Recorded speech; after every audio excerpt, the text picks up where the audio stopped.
开始咧放蜂仔炮，今年主炮城有200万支炮啊，威力真震撼。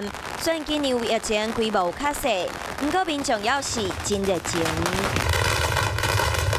大家戴安全帽啊，规身躯包安安，全场的气氛真嗨，有25000位游客做回来参加。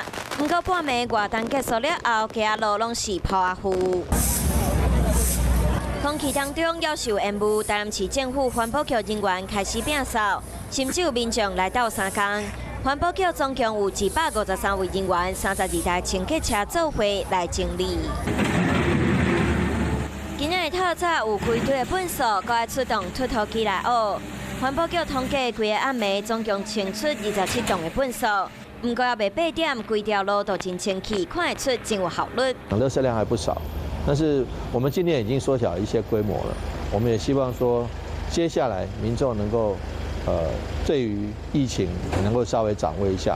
台南市卫生局嘛表示，为着卖予病毒有扩散的风险，连续3工咸水的居民会使到卫生所提居家快筛试剂，若是有出现症头，嘛会使家己来做体检，要甲买着病毒的风险降到上低。